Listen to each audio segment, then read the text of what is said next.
From the creators who brought you RuPaul's Drag Race and $1 Million Listing, this is World of Wonders Wow Report. Things that make us go wow. Hello and welcome to this week's edition of the Wow Report on Radio Andy. We're counting down the top 10 things that made us go wow this week. Wow! Yep, we're still in quarantine. Blake tells me this is our first show of the 6th month of lockdown. Has it really? Yeah, we're starting the 6th month of lockdown if you count March. Well, Right. we count the middle of March. Yeah, we're pretty much in the middle of August, James. So that is James St. James, editor of the Wow Report. I love the glasses you're wearing today, James. They're very Tina Belcher, very Bob's Burgers. What is Bob's Burgers? You don't watch Bob's Burgers? Well, they'll have to be number 3 or the number 1. It's only the best show on television. Okay, and James St. James is joined by Blake Jacobs. Hi. Because Tom Campbell is on a mystery assignment. I wonder if you can guess what it is. Fascinating. He does lead an adventurous life, doesn't he? He certainly does. He just disappears every now and then. He's got to earn those Emmys for you. 13 nominations, James, and I'm not boasting. Oh, good God in heaven! What would that? What would the total be? What does your dresser look like? Well, I have 2 at home, but I think the show's won 12 so far, I believe. over the course of its history. I thought they won 2 years in a row. No, there's 50 nominations and 12 wins. 50 nominations? Good God in heaven. I will never look my nose up at Tom again. He certainly is a miracle worker. Exactly. All right, so let's start with the countdown. Number 10, Blake. Number 10. You actually posted it on your Facebook. It's this article from Forbes about places where you can move or buy citizenship so you can get out of the U.S. Did you know that so many people were looking into moving to Canada after the 2016 election that Canada's immigration website crashed?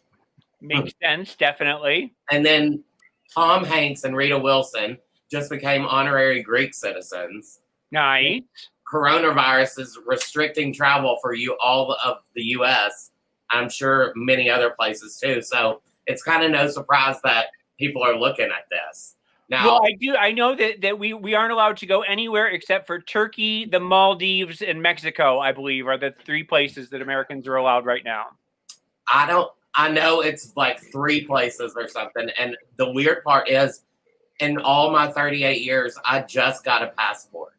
Really? Like the week that like meme came out about the places you can't go.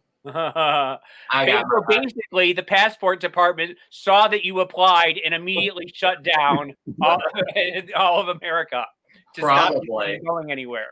I was looking at this list, and it does seem interesting because the Caribbean, you can buy citizenship at St. Kitts or St. Nevis or Santa Lucia or not Santa Lucia. Yeah, Santa Lucia or Dominica, all in the Caribbean. James, 250,000. Really? That's it? Yeah, for you and a family of up to a family of 4. Well, I'll start adopting, and we'll go to the Dominican Republic. I have had some cute Dominican boyfriends. I'll tell you what. I believe you, James. But is the tiny Caribbean island of Dominica the same as the Dominican Republic? Probably not. I think you'd arrive there and be very disappointed. You'd be like, where are all the big dick boys? Well, actually, Dominica does look like the best. It says it's considered to be one of the best countries for citizenship by investment, because your citizenship is extended to your spouse, dependent children, and dependent parents or grandparents. Nice. And it can also be passed on to future generations. Wow, that is a deal. That's a good deal for 250,000. Right. Now, New Zealand, I thought New Zealand looked kind of good, right? Lord of the Rings and, Beautiful, scenery, gorgeous, mountains, everything. Well, for that too, it's like $2 million over a four-year period. Okay. Well, if I just get that raise this year. The other thing you might want to consider is Peter Thiel lives there. The guy who killed. What was the website he killed? Gawker. Yeah. So he's the Republican gay, the horrible guy who was upset about something they wrote about him, so he had it shut down. He spent like $1 billion to get it shut down. He's like the modern Roger Cohen, right? Yeah, sort of. Yeah, a little bit. Someone who owns a bed and breakfast in New Zealand is a trans goddess, Robbie Martin, who is a longtime downtown person who moved out to New Zealand and opened up a gorgeous little bed and breakfast. So if you're in New Auckland, I believe, or Christchurch, it does sound amazing. It does. Yeah. It does sound like really unspoiled too. Yeah, well, I just feel like the Caribbean would be the best because it's pretty close to here. So if you do still have family here, they do get hit by hurricanes more than New Zealand. Well, I mean, we get earthquakes, so it's true. We just had that one. And the thing is, in St. Lucia, it says that since 2015, about 700 people have done this, and it's $250,000 for an individual, but $300,000 for a family of 4. So couldn't we just all get together? Right, and split it. Right. The Werq Report. You are my sister. You are both my sisters. Exactly. We are family. Vanuatu sounds good. That's in the South Pacific. Bali High. Oh yeah, sure. Yeah, that's 180,000 for a family of 4. No, that's a bargain. Completely doable. Well, I'll post the link to that on the Werq Report this week. Yeah, especially we should leave it up all the way through the election, right? All right, James, what do you got? Number 9.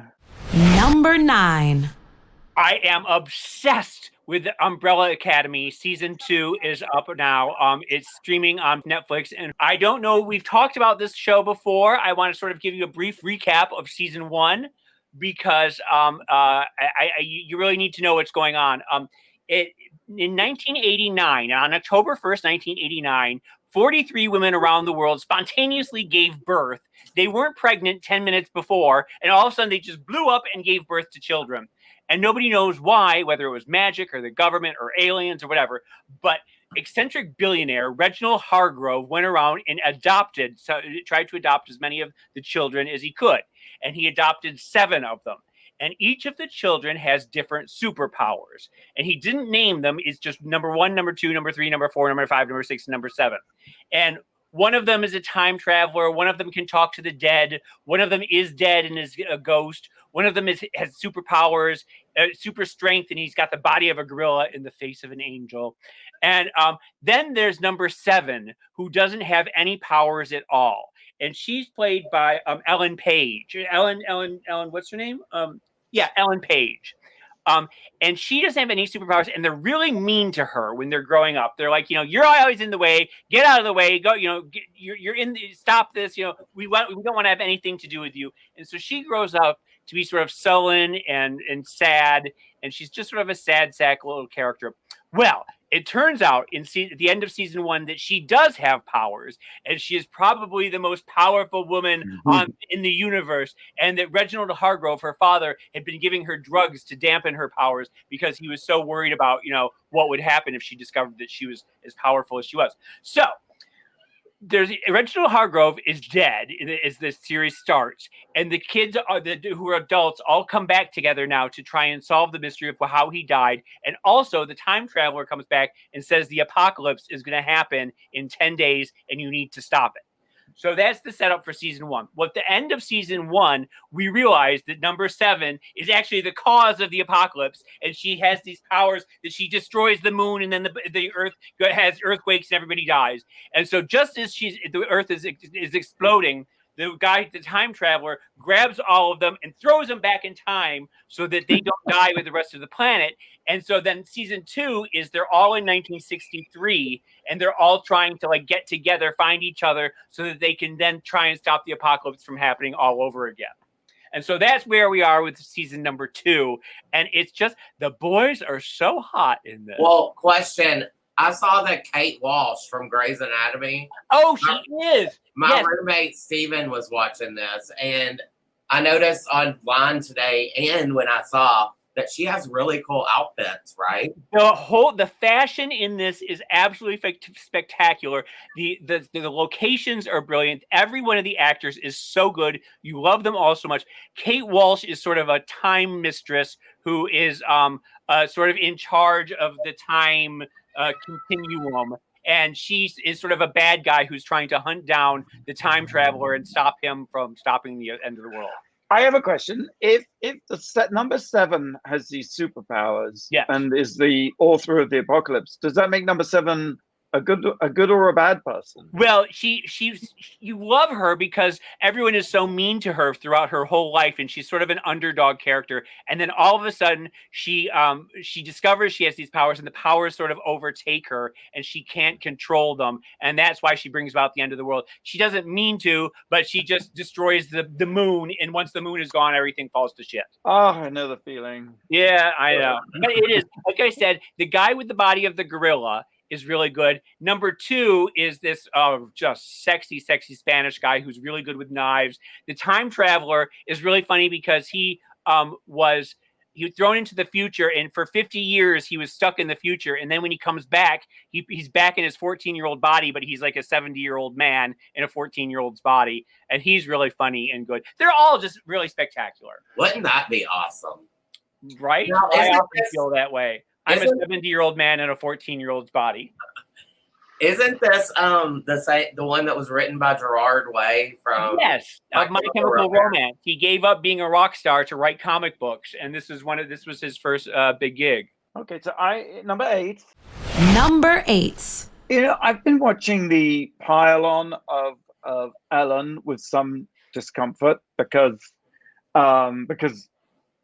years ago, we made a documentary about her, the real Ellen story, about when she came out and her relationship with Anne, with Anne Hesh, and you know, but that was such a traumatic time, and it was such a frankly brave thing that she did, and it, you know, helped deconstruct Hollywood's closet and start the erosion, I suppose, of homophobia in America. I think it was a giant step. And so seeing her show being cancelled, not literally cancelled, being attacked, and her being attacked with such sort of vicious, it's just been an ugly feeling, sort of standing on and watching that. And then so I was excited when I saw Anda Carey's article in The Advocate, which is like, she just lets off on one because she was asked to write a piece about it, and instead of piling on, she says, you know, you seriously can't get mad at her for not being as nice in real life as she pretends to be. You're not as nice in real life as you pretend to be. And she sort of goes on from there. And yeah, I know, I could see James. I mean, I brought this up for James because I sort of knew it would be a trigger for James because, you know, you're also loving the crucifixion of Anna Wintour at this moment. And I just, look, here's what I did. I posted the article for The Advocate and just said that I felt that, to me, the issue is one of priorities and proportion, and that absolutely, if there is a toxic workplace environment, investigate it and fix it, absolutely. But the piling on and the viciousness and the hatred, that's what I was surprised about in comparison to real serious life threats like, say, Donald Trump. And I merely pointed out, of course, knowing that I was, you know, inviting the wrath of everybody on me, that there's a sort of disconnect, like why we seem to be so exercised and eager and hate-filled and animated by Ellen's toxic work environment, and sort of indifferent to the mortally deadly plague, economic meltdown, racially big, I mean, the hideous life-threatening environment of Donald Trump. So that was my point. Directly, the reason for the other is because we are completely powerless, it seems, to be able to do anything about Trump, but we aren't powerless to take down other people who and that's what it is that's what the Me Too movement is that we all felt the rage against what was happening in society, but we were able to take down Harvey Weinstein, whereas we weren't able to take down Donald Trump. And the thing about this is I'm of two minds right here, is because number one, cancel culture. The thing about cancel culture is eventually it's going to come and cancel you. I mean, that's just the inevitable, is that everyone is fair game and everyone is going to be taken down sooner or later. And that's the dangerous thing about this. But the other thing is about Ellen is that she has presented herself as Mrs. Nice Guy, as she is the lovable, cuddly, asexual lesbian who is everybody's friend and is good guy Ellen. And for her to be this nasty, horrible, Anna Wintour-ish woman, you can't look at her when she passes you in the hallway, all of that goes against everything we know about her. And yes, she did something great in the 90s, but just because you did something great in the 90s does not give you a pass to be a horrible person in the 2000s, 2010s, and 2020s. I agree with that, James. But some of the hatred just seems so misplaced. Like, when she was sat next to George W. Bush and defended him and saying, I sat next to him. It seems like, yes, I know. On my Facebook page, there's all the comments. She tried to normalize a war criminal, a mass murderer.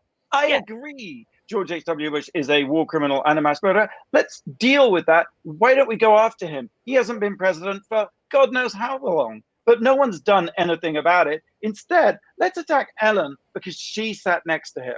To me, it invades the incredible misplaced rage, which I think you're completely right, James.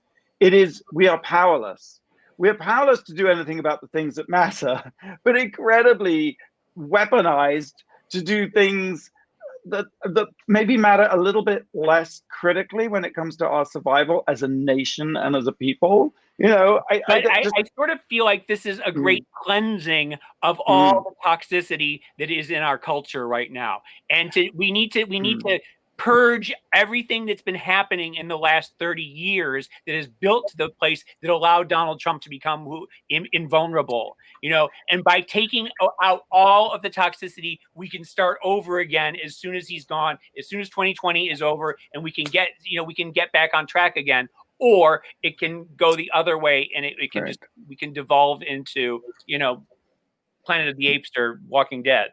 Well, that's right, because I sort of feel, I'm not sure that we're purging toxicity. I feel that it's an amplification of toxicity, and that we're it's like that rage virus in 28 Days Later, where anything that moves, we just and we're just all angry all the time. It is true, but I think I think the idea of purging all the toxicity is good. I just don't know that we're going about it in the right way, or that we're going overboard or whatever. But I do think that if Ellen is as horrible as people say she is, then I don't think that if she says that I'm a bitch and I am who I am, like Anna Wintour, then maybe I would give her a pass. But she doesn't. She presents herself as something that she isn't, and that's where people are angry about it.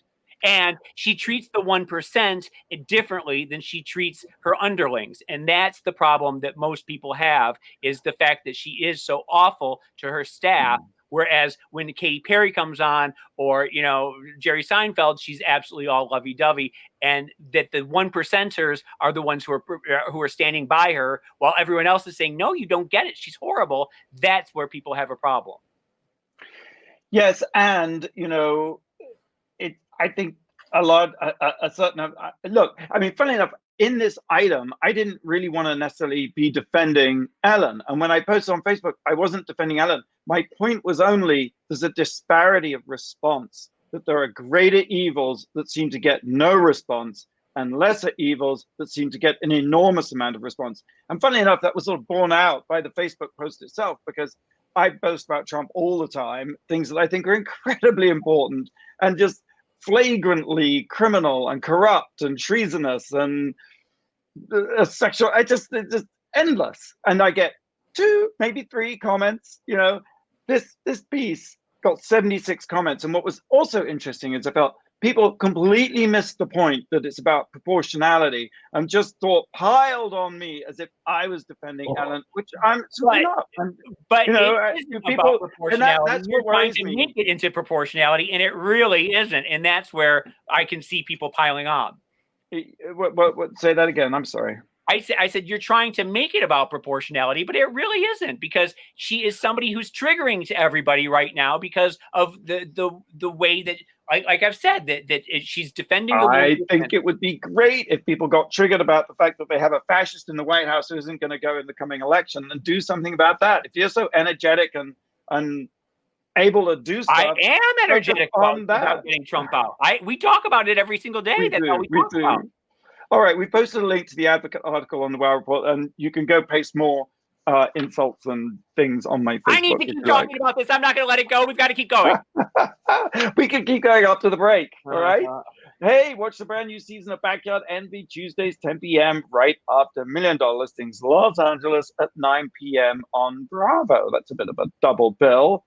Blake, you got a question for us? I do. A recent YouGov, YouGov.com survey found that how many Americans are interested in becoming expats if their candidate isn't elected in 2020? What's the percentage? That's an interesting question. Listen to the Wow Report on Radio Andy, and we'll be right back after the break. You're listening to World of Wonders Wow Report. Things that make us go wow. Welcome back to the Wow Report. I'm World of Wonder co-founder Fenton Bailey, joined by James St. James, editor of the Wow Report and literary sensation, and of course Blake Jacobs, who's sitting in this week. Thank you, Blake, for Tom Campbell. Hey, what was the question? I asked, a recent YouGov survey found that how many % of Americans are interested in becoming expats if their candidate isn't elected in 2020? I'm going to say it's a low number. I'm going to say like 5%, and actually maybe like 0.5% actually follow through. I'm going to go with 15%. It's actually 31%. Jeez. Huh. Wow. I mean, they just say they're interested in it. Yeah, I mean, how many follow through? Yeah. Yeah. I don't know anyone who left the country. Do you? From 2016? I can't. Madonna. She'd already gone, I think. Yeah. She's in Portugal, yeah. Which was also on the list. Oh, really? You can buy citizenship. Yep. All right. We're counting down the top 10 things that made us go, wow. Number 7, Blake. Number 7. Fenton, especially you, how do you feel about schools starting back up? Well, my kids go to private school, and they are not going back on campus. The schools all switched to remote learning. That's awesome. Now, if they were in a school that wanted them to go back, would you allow them back? I don't think I would. Right. Good for you. Because you've seen the pictures of the crowded schools in Georgia, and you heard that the girl that posted those was suspended, right? Saw that, yes. There's the picture of the class changing, and it's just a sea of maskless faces, and it's just like hundreds and hundreds of kids packed together like sardines. And the girl got in trouble for posting the picture. She got in trouble. I'm so glad. I mean, whenever this started last year, started at the end of the school year, and they tried to have students work from home. And then my mom, she's a teacher, and she said it was just a joke. You know, the last 9 weeks, which is a fourth of the school year, you didn't really do anything. Yeah. I figured, at least we'd have something in order by now. But it looks like remote learning, I think, is really difficult to have a classroom of people learning stuff. You need to be at a point where you're like self-regulating and self-motivating and self-disciplining, and it's hard. I mean, just us working from home. It's like the idea, rolling over to the computer every day is like, it's so much more difficult than if you're actually in an office situation. You know? And you have to like provide kids, if you're going to do virtual learning, with iPads or computers. And what about underprivileged children who don't have access to the internet or don't have iPads and all that?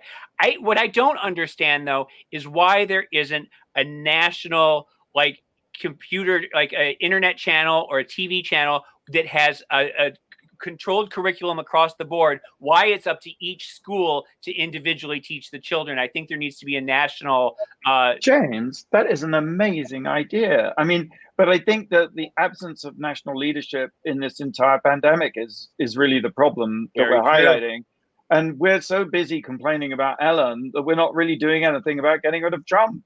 And he's absolutely failed to do. And at this point, I actually believe he wants people to die.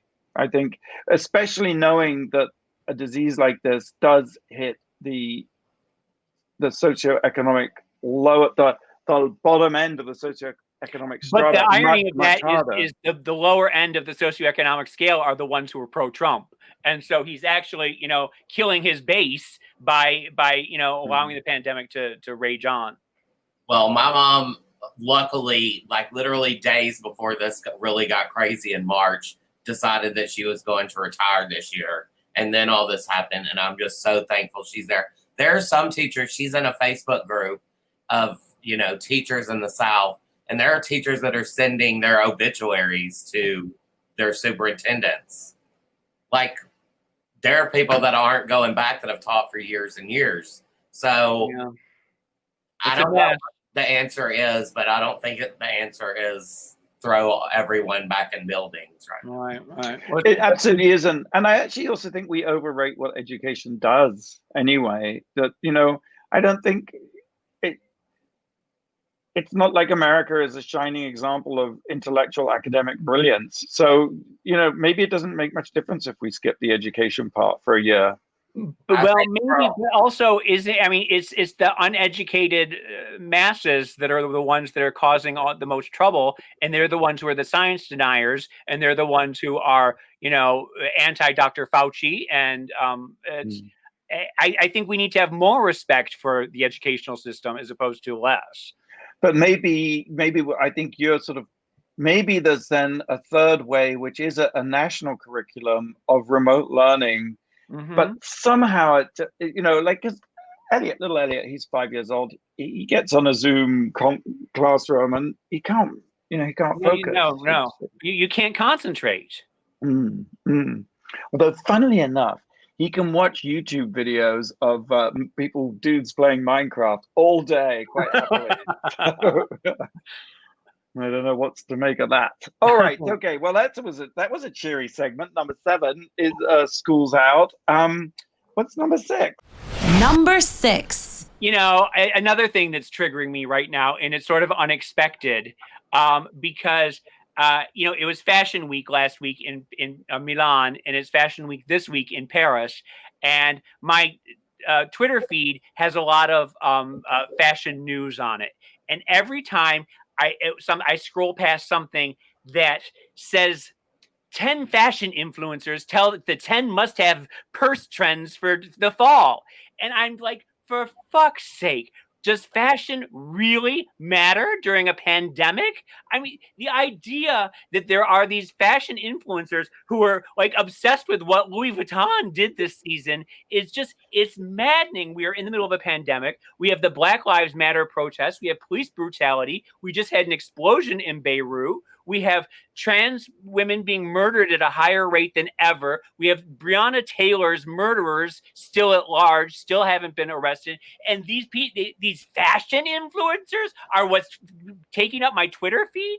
I think the idea of a social media influencer is over. We don't need them. We don't want them. I think fashion is vulgar right now. I think it's so unnecessary, and it just makes my stomach turn to see these people not social distancing at a fashion show, not wearing masks, and it's awful. This is kind of like, remember in 2005 and stuff, they had like the celebrity life of Paris Hilton, where, you know, and then the big crash happened, so no one wanted to see that. Right. It's kind of like that. Well, I was convinced that that after 9/11, no one would watch reality TV because reality was too upsetting. But I was wrong about that, so I might be wrong about this. But I just know Very that, rarely are. well, I bought a winter coat about 3 months ago, and thinking that I would have a fabulous little winter jacket. And I beat myself up over it every day because I'm not going anywhere. I look at it hanging in the closet and I think, why did I waste money on this? I don't care about looking fabulous right now. That's not where I am.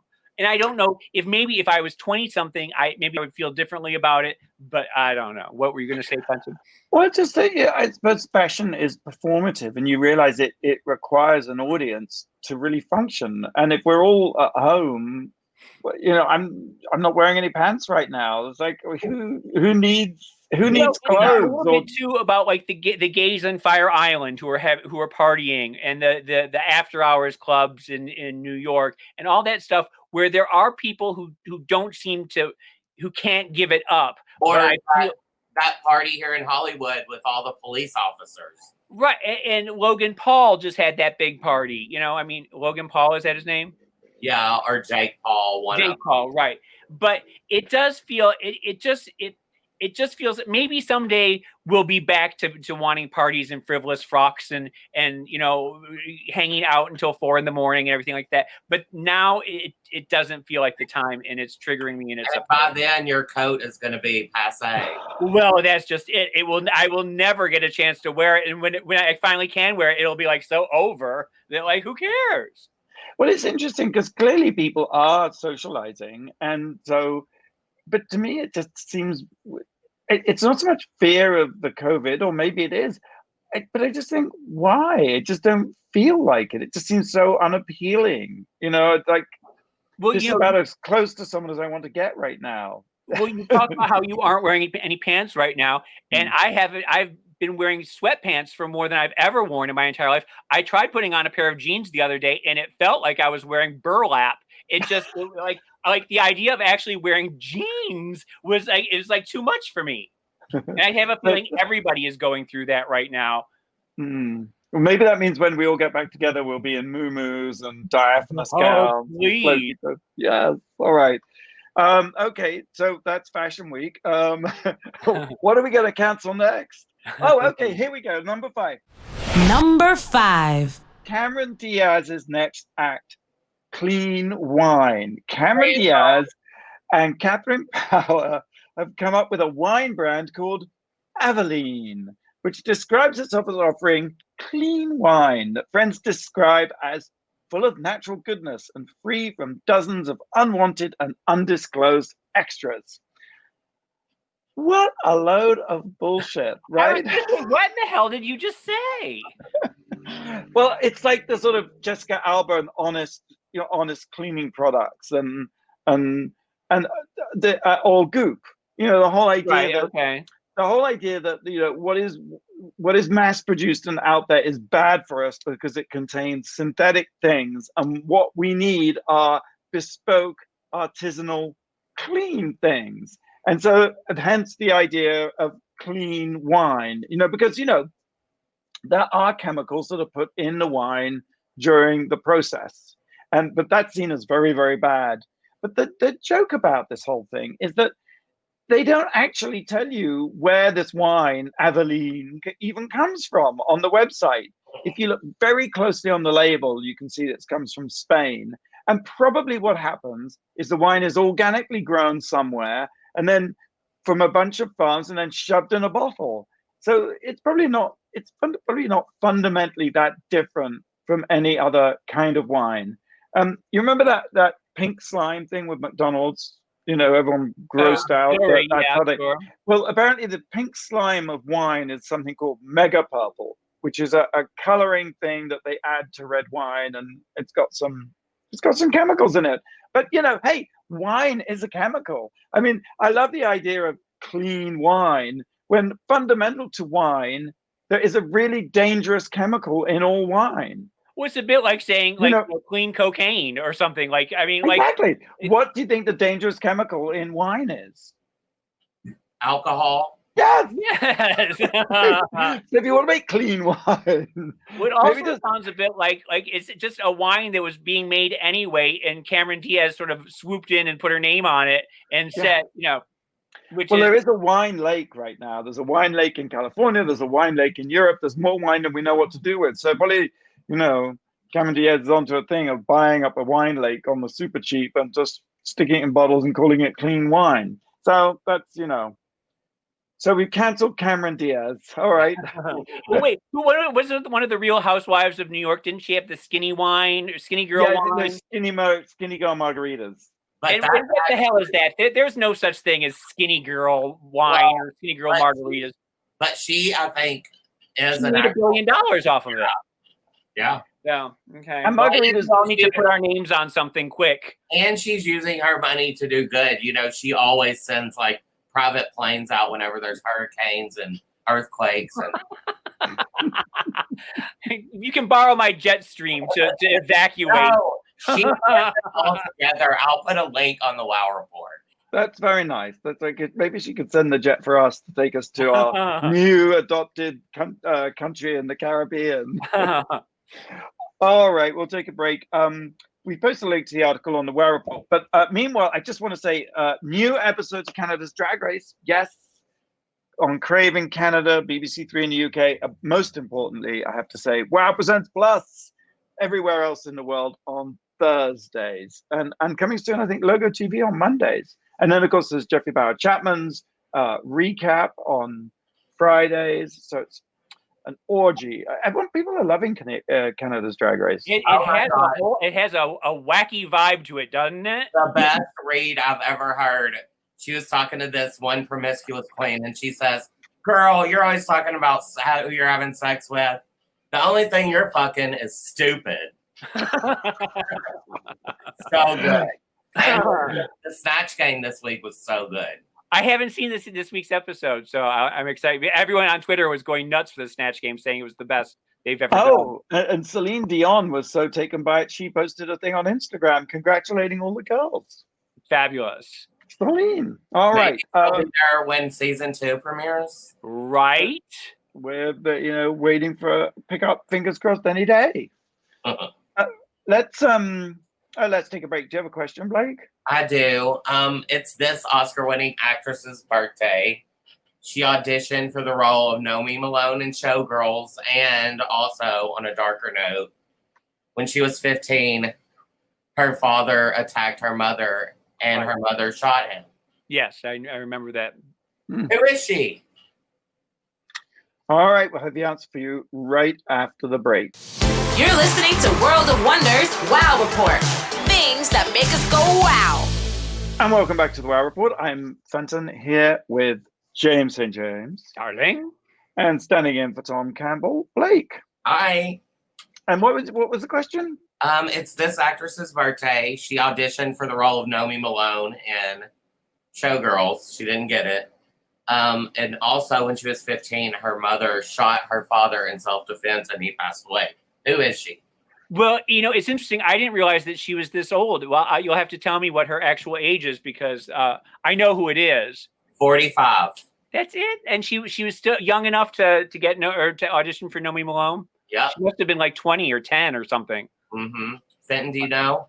I have no idea. It's Charlize Theron. That's right. Yes. I remember she grew up in South Africa, and her mother shot her father and killed her father. Yeah. That's terrible. Were her mother and father Hollywood types? No, I believe he was abusive, and that's where it all sort of stemmed from. She grew up in South Africa, and I think they were both South African as well. Yeah. She's so beautiful. Sort of has that lovely, cool. I was going to say cold, which sounds unkind, but I love that severity. She's so good in action movies lately. She just kicks ass. She's just like she's the best. She's like the new Sigourney Weaver. Well, you're right. The thing about if you're in an action movie, you basically just have to be steely. If you're playing that role of it, you don't really have to emote. In fact, the more you emote, the worse it is. Right. We've just been watching the Daniel Craig Bond movies, and it's just like clenched jaw, piercing blue eyes, and you're done. Right. All right, let's carry on with the countdown. We've reached number 4. Number 4. New show on Netflix. It's based on it's the Babysitter's Club. Has anyone watched this? Well, I remember the old Babysitters Club was it in the 90s or was it the? There were two there was a 1990 show on HBO and Nickelodeon that was released to VHS, and then there was a 1995 film. Right.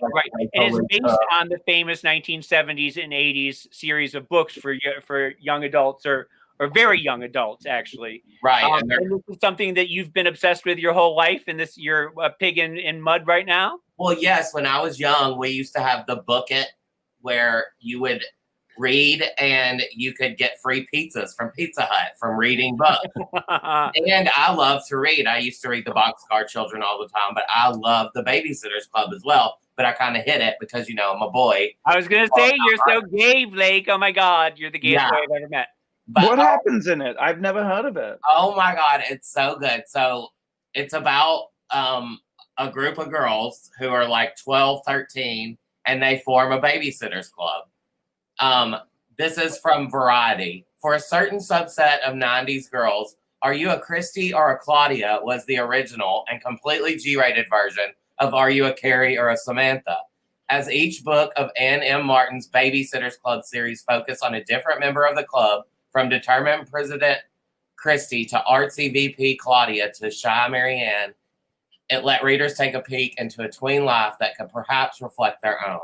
But didn't they also solve mysteries like the Hardy Boys and Nancy Drew? There may have been a spin-off series, the Babysitter's Club Mysteries or something, but no, it was so the thing that really drew me in also is Alicia Silverstone plays the mom of Christy, who is the president. And there's like a few clueless references. She says, my mom might have weird taste in men, but when it came to life, I guess she wasn't totally clueless. Ha! And are the girls fabulous? Do they dress fabulous and you want to dress like them and you want to be them? And they are. I used to want to be a Stacy. She was the boy crazy new student from New York, and she happened to have diabetes. But now, after watching the show, I totally want to be Claudia, who is the Japanese American. She's crazy about fashion and she loves like eating sweets. She is so me. I'm Claudia. It's just really good. You should watch it. It sounds right up my alley. I think I'll do it. It's 30 minutes each, easy.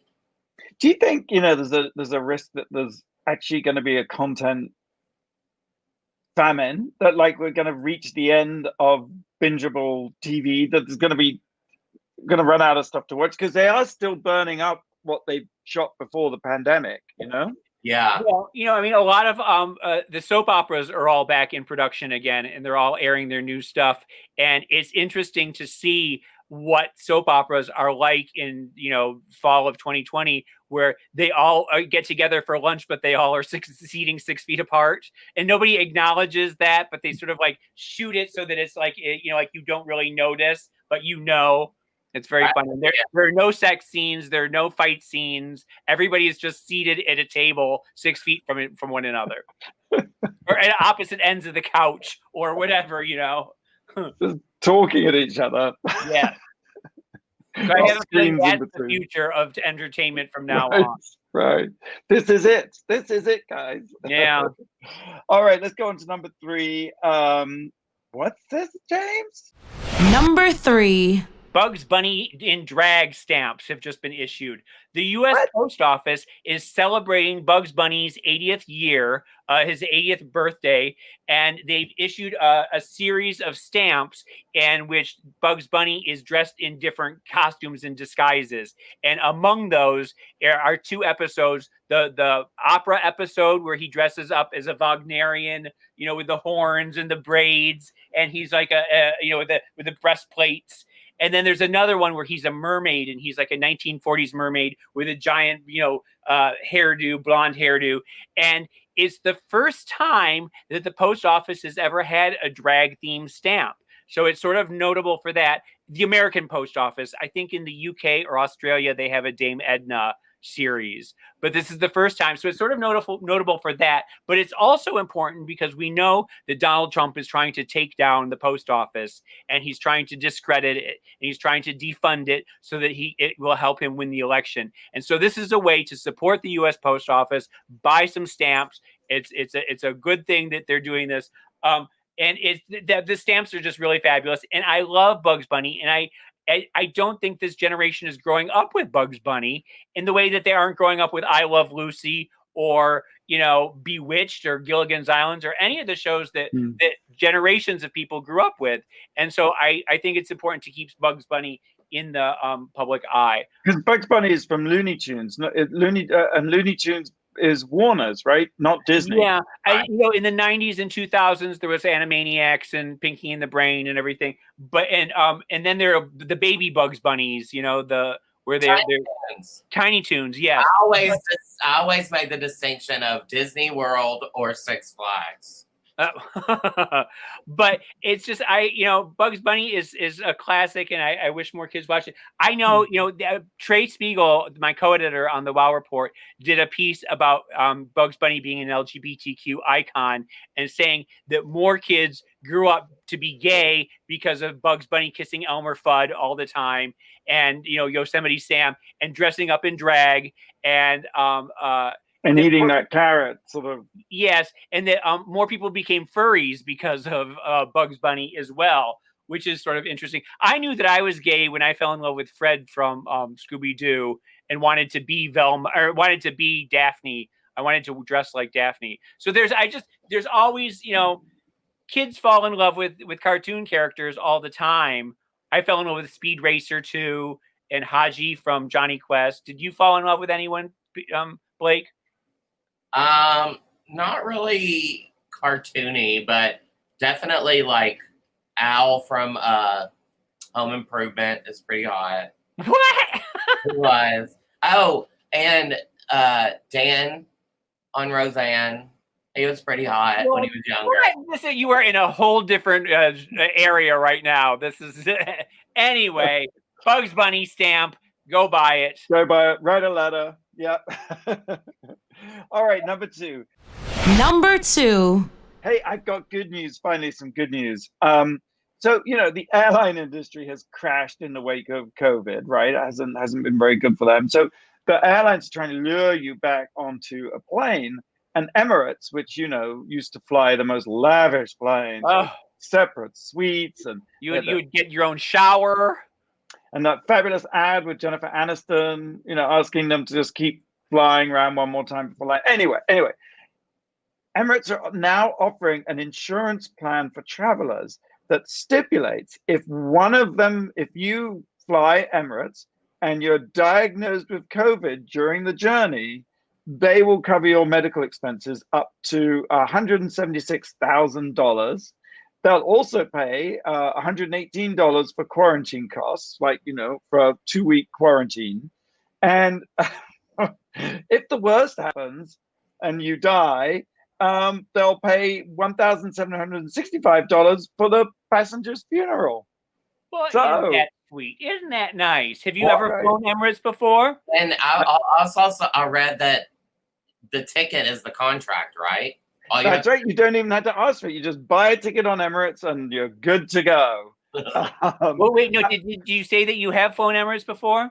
I never have. No, I never have. I'd love to. I suppose I don't know how long this offer will be, but should I feel my demise coming on, I'll just take the plane. Take the plane to the grave. Yes. The minute you get diagnosed with COVID, go get a plane ticket. Yeah, and just fly off. And anyone who, I suppose that wouldn't be so nice to the other people on the plane. I think you should do that. I take it back. Okay, we're going to take a break, but I just want to say you can get your Person, Man, Woman, November Vote T-shirt. It's a T-shirt for sale in WOW's online store. And the reason I'm plugging it is 100% of the proceeds are going to go to the National Coalition on Black Civil Participation. Shop now at store.worldofwonder.net. And we'll be right back after the break to reveal the number one thing that made us go, wow, this week. You're listening to World of Wonders Wow Report. Things that make us go wow. Welcome back to the Wow Report. I'm Fenton here with James St. James and Blake. And we've reached the number one thing. Number one. And it's kind of crazy. But, you know, every now and then in this meme world, you get something that shows up. And this is called, what is the vague title of your paper? So it's one of those naming things. So you are presenting at a graduate conference in the humanities, and you're going to determine the vague title of your paper by following the following rules. Your first initial, let's start with James. Your first initial, James. J, redefining. J is redefining, thank you, yes. Your last initial. Would be C, Clark. Okay. Redefining identity. And your birth month. In new media. Ha! That's good. So what is all of it? I'm redefining identity in new media. And then if for a prefix to your title, you can take the last text message you sent, followed by a colon. Oh, you don't want no. It's probably like, fuck me till I fart, redefining. Wait, so Fenton, you would be... Oh, okay, what would I be? I am the politics of, which is F, Bailey, the politics of bodies, July, in an intersectional framework. That's hysterical. Blake, you are reinterpreting gender. When is your birthday? September. Reinterpreting gender is a form of erasure. And my last text was, sorry, I can't talk right now. Sorry, I can't talk right now. Reinterpreting. That's fun. Yeah, so we'll post this on the report because it's hours of endless fun and none of them fell to this point. Okay. Yeah, I do just want to point out that the resistor of the week, which we haven't been doing lately, but the New York District Attorney or Attorney General just is trying to dissolve the NRA, and good for them, God bless, and trying to get Wayne LaPierre ousted. So that's a good thing. That is a good thing. Haven't they all been fired by Bill Barr? Isn't he firing all the district attorneys? He can't. No, that's the thing, because they aren't federal; they're state, and so Bill Barr has absolutely no say over what they do. So they're the good guys. All right. Well, thanks for tuning in. Thank you, James St. James. Thank you, Blake. You can listen to previous episodes on our YouTube channel, Wow, and on Wow Presents. Same time, same place next week. Please, yes. Until then, go out and do something, wear a mask, socially distance, and make the world go wow. wow.